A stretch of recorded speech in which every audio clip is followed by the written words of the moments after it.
wabarakatuh. Waalaikumsalam warahmatullahi wabarakatuh. Kami dari kelompok 6 akan mempresentasikan hasil dari diskusi kelompok kami bab 15 mengenai mengelola nilai. Yang pertama yaitu beberapa skala penilaian, yaitu ada 4. Yang pertama skala bebas, skala 1 sampai 10, skala 1 sampai 100, dan skala huruf. Yang pertama yaitu skala bebas. Skala bebas yaitu skala yang tidak tetap. Ada kalanya skor tertinggi itu 20, lain kali 25, dan lain kali lagi 50. Ini semua tergantung dari banyak dan bentuk soal. Jadi angka tertinggi dan skala yang digunakan tidak selalu sama. Contoh soal dari skala bebas itu seperti pertanyaan jelaskan menurut Anda. Jadi yang kayak misalnya jelaskan menurut Anda tentang teori ini gitu. Jadi yang menentukan skala tertinggi, skala nilai tertinggi yaitu guru itu sendiri. Selanjutnya skala 1 sampai 10. Skala yang mempunyai sistem penilaian yang menggunakan angka 1 sebagai angka terendah hingga 10 sebagai nilai yang tertinggi. Selanjutnya yaitu skala 1 sampai 100. Skala yang mempunyai sistem penilaian yang menggunakan angka 1 sebagai nilai yang sangat rendah sampai 100 nilai yang sempurna. Yang keempat, yang terakhir yaitu skala huruf. Huruf menunjukkan sebagai simbol yang menggambarkan kualitas yang digunakan untuk menggambar rata-rata dari huruf, yaitu mentransfer nilai huruf menjadi nilai angka dan huruf. Satu nilai huruf itu mewakili satu rentakan nilai angka. Contohnya yaitu nilai huruf A. Itu rentangan dari skala 100 yaitu 8 sampai 100 itu mendapatkan nilai A. Terus kalau misalnya skala 10, 8 sampai 10 itu mendapatkan nilai B, dan seterusnya di bawah ini. Baik, selanjutnya distribusi nilai. Di sini ada 2. Yang pertama standar mutlak, yang kedua standar relatif. Yang pertama distribusi nilai berdasarkan standar mutlak. Penilaian berdasarkan kriteria tetap atau skor maksimal yang ditentukan sebelumnya, atau dalam hal ini skor tertinggi yang diharapkan. Nah, jadi sebelum dilakukan tes di dalam standar mutlak ini, guru atau lembaga pendidikannya sudah menentukan skor tetap. Contohnya KKM. Ya, KKM itu kan sudah ada, skornya sudah ada sebelum dilakukan tes. Tingkat penguasaan siswa akan terlihat dalam berbagai bentuk kurva. Di sini ada kurva Gini negatif, kurva Gini positif, kurva normal. Nah, kurva Gini negatif ini gambaran ketika prestasi siswa meningkat. Dalam artian ketika di suatu ujian soalnya itu mudah, maka skor siswa itu kan meningkat.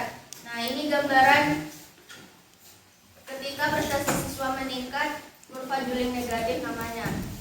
Nah, kurva Gini positif ini sebaliknya ketika prestasi siswa menurun, ya skornya menurun, akan digambarkan kurva Gini positif. Kurva normal ini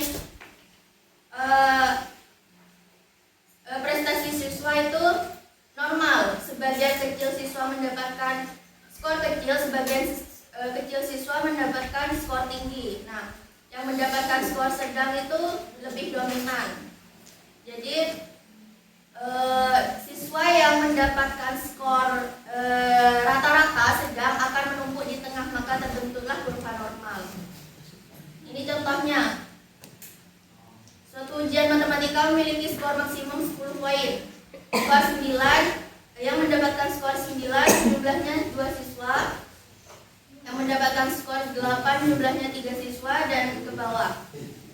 Nah, ini meskipun kurvanya tidak sempurna, agak kasar gitu ya. Ini mendekati kurva normal karena yang mendapatkan nilai rata-rata nilai 6 itu ada 10 siswa, jadi menumpuk di tengah, maka terbentuklah kurva normal.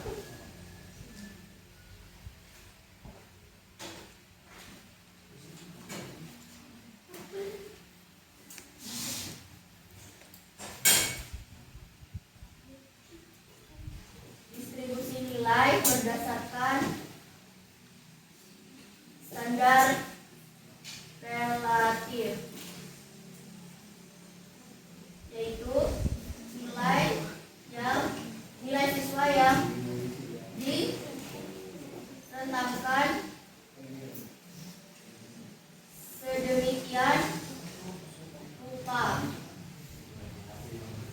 sehingga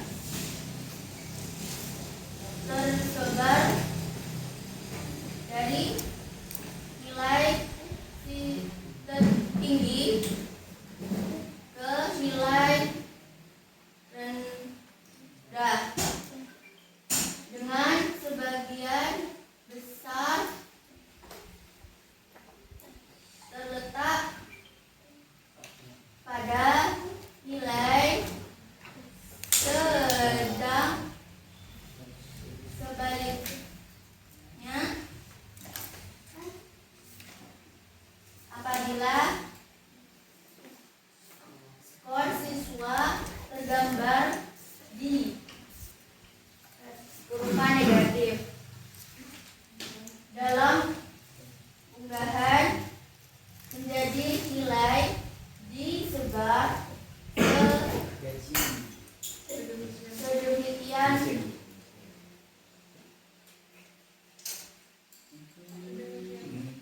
sedemikian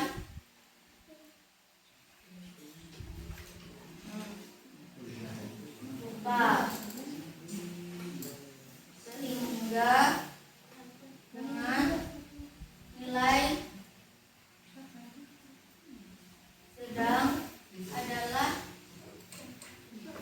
nilai yang paling banyak. Nilai contoh garis lurus, nilai berdasarkan standar mutlak.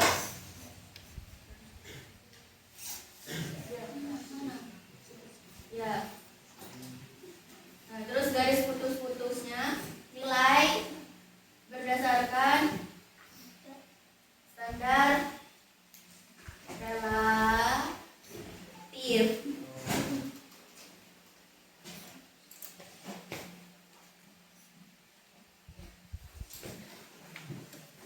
Yang ketiga itu standar nilai. Dalam standar nilai memiliki beberapa jenis standar, yaitu yang pertama Stannines atau standar 9.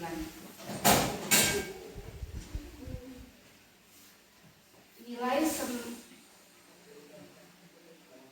4% siswa mendapatkan nilai 9, interpretasinya tinggi. 7% siswa mendapatkan nilai 8, 12% siswa mendapatkan nilai 7, di atas rata-rata 19% dalam 17% siswa mendapatkan nilai 6, 20% mendapatkan nilai 5, 17% mendapatkan nilai 4 rata-rata, 12% mendapatkan nilai 3, 7% mendapatkan nilai 2 di bawah rata-rata, dan 4% siswa mendapatkan nilai 1 rendah.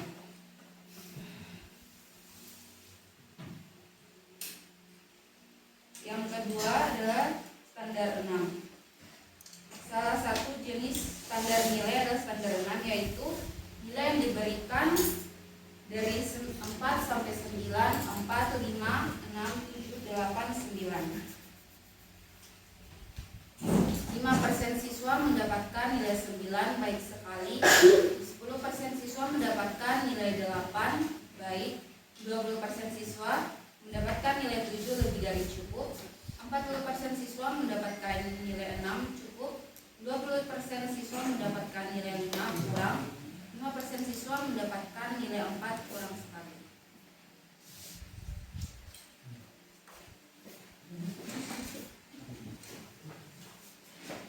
Kita masuki ke standar 11 atau standar Snell.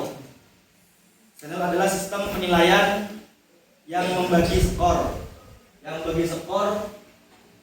11 kategori dari 0 sampai 10 yang satu sama lain berjarak sama. Angka tengahnya adalah angka 5 yang mana mewakili nilai rata-ratanya. Setiap angka menempati interval sebesar 0,55. Bertitik tolak dari mean 5, sebenarnya 5 ya tolak meannya, yang menempati jarak antara 0,257 min ya, ini min 0,257 SD sampai 0,257 titik ya. Seluruh jarak yang digunakan adalah dari min 3,025 sampai 3,025. Dan terus dasar pikiran untuk Stengel ini adalah bahwa jarak praktis dalam kurva normal adalah 6 SD yang terbagi atas 11 skala. Begitu. 11 skala sama dengan 6 SD. Satu skala sama dengan 6 SD dibagi 11. Jadinya mendapatkan 0,555 SD. Gitu. Lanjut ke standar 10.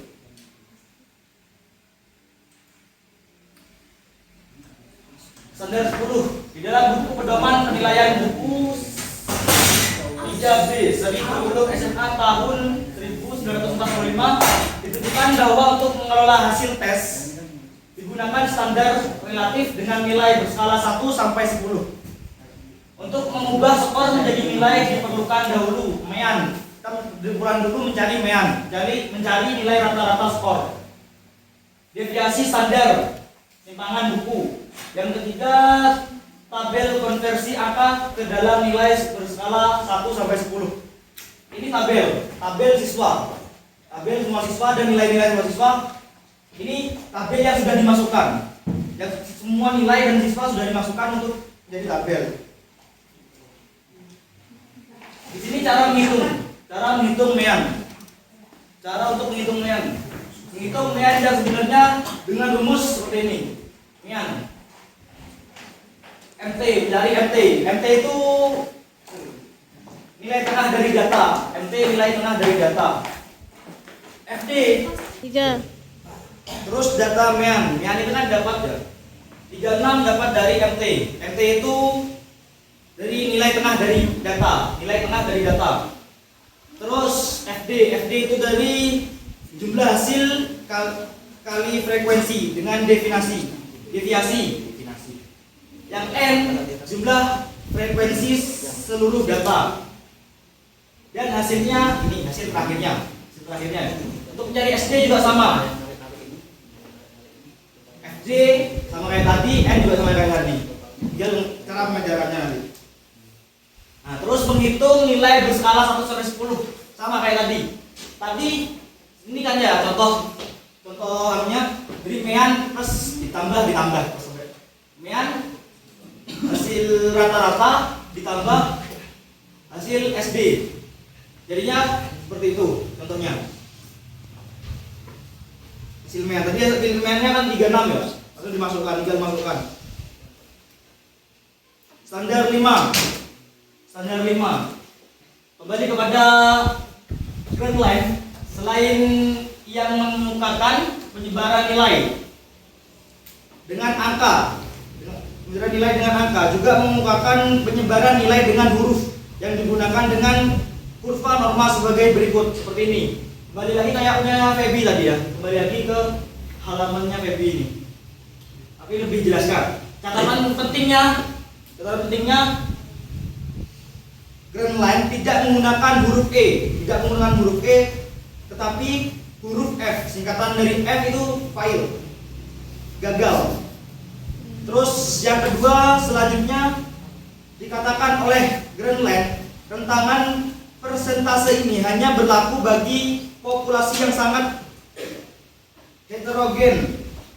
Apabila populasi tersebut terseleksi akibat kenaikan kelas atau pindahan ke tingkat sekolah yang lebih tinggi, maka golongan F yang ada di ekor kiri akan berkurang sehingga distribusi tersebut menjadi seperti ini, 10 sampai 20% gitu. Jadi tinggal lihat jumlah baca di depan lagi begitu. Nah, sekarang terima kasih. Baik, Sekian presentasi dari kami. Yang tutup